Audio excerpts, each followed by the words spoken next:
Yep, hi friends. A while back we did a video called Sex, the Conversation We're Not Having. And off the back of that, perhaps a conversation more important, more fundamental to that. You know, we, we're here in bed, a bit hot and sweaty. And the fundamental question is, why do we have sex? Why do we have sex? He repeats himself. Because like it's so blaringly obvious. And yet us blokes and maybe our good ladies come at the whole thing with a whole different set of reasons. Some of them good, many of them not so good, from both the men's perspective and the women's. What do you say, dearie? Well, I've just finished a little 3-day Sacred Body Awakening, and this was, of course, the number one conversation after such a process, which was the sort of revealing, the honest revealing of how so many couples, ranging from their 20s, 30s, 40s, 50s, 60s, maybe even 70s, are simply actually not genuinely getting together for good and heartful reasons. And Pete's been looking at the reasons why men may have sex, but of course I always remind the ladies that we need to have a good old look too. And usual statements, that was the dog, usual statements include to keep him, to pacify him, to make sure there's no tension in the house, to communicate, to be close, to orgasm, to get out of our minds, and because we ought to. And for those of us who are really on a genuine path of awakening, with a capital A, I feel should wisely not proceed beyond go if any of those truths arise in our consciousness, because these are not the good reasons or the healthy or the awake, let's just say awake, these are not the awake reasons why to have sex. Maybe you'd share the sort of things that men might discover. Yeah, I mean it's the old adage that women need a reason to have sex, men just need a place. It's kind of like that. I don't think any of us blokes actually look at why do we have sex. We just take it for granted. Well, we're supposed to. That's what men do, and often and regular. And it's nothing to do with a kind of quality thing. It's very little to do about meeting our partners with our very best, the core of us, or anything of that description. It's simply about emptying our sacks. Thank you very much. And she's the dustbin. And then, when we get to our stage in life or later, and partners have been together a long while, she's not up for it anymore. It's like, thank God for menopause for some women, because it's a pause from men. Because the whole reasons why we've been having sex are just not meeting her needs.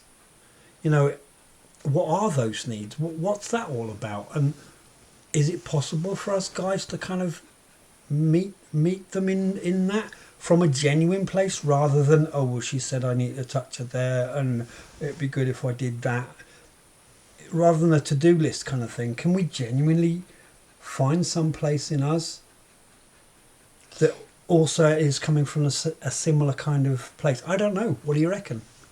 Well, I'm noticing that women who are apparently not up for it or have been written off by their partners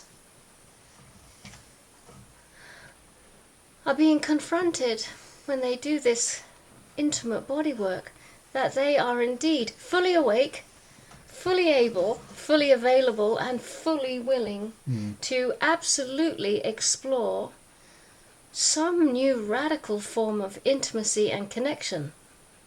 It's just the old mindless method of having sex is something that it seems the spiritual path is bringing to them, maybe even quicker than for the men. So it's like a radical realization that just can't be ignored too much longer by the woman, by the women. And I must say, beloved men, if you're watching, they're really sad about that. Really sad about that. It's not as if the power is in their camp. It's a devastating realization because they too don't know how to relate in this new way, and they want to. And they don't want to close down their hearts and bodies to you. It's just that they just cannot go on any longer in that old fashion because it actually hurts them. This is not a psychological thing, this is most definitely a spiritual thing. They simply know not to proceed because it's actually going to make them quite sick.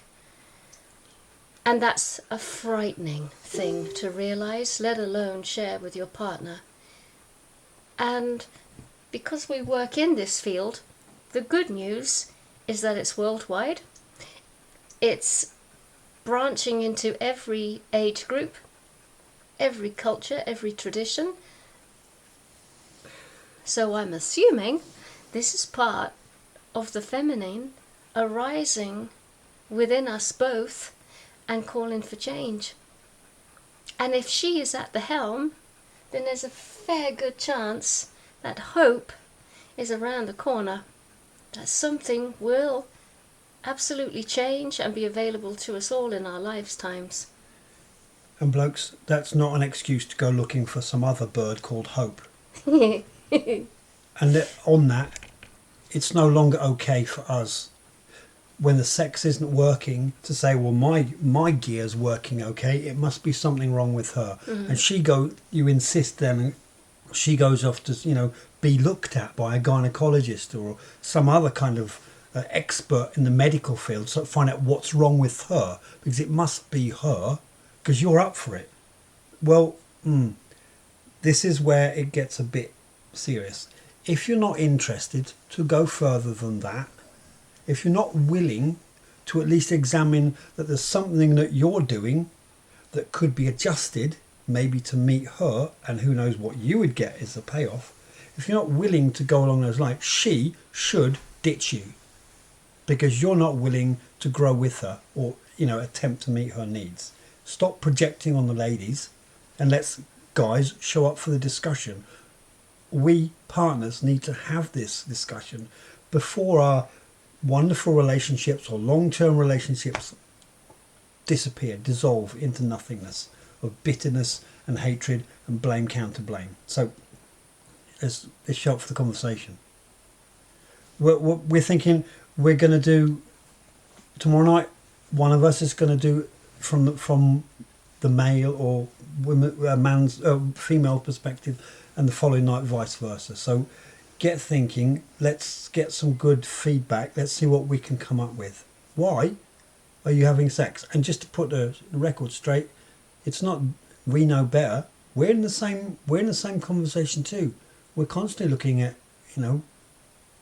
now, why is the right vibration here? What are the things that can encourage it? What are the things that definitely discourage it from happening? Anyway, that's enough from me. Okay, beloved friends. See you tomorrow.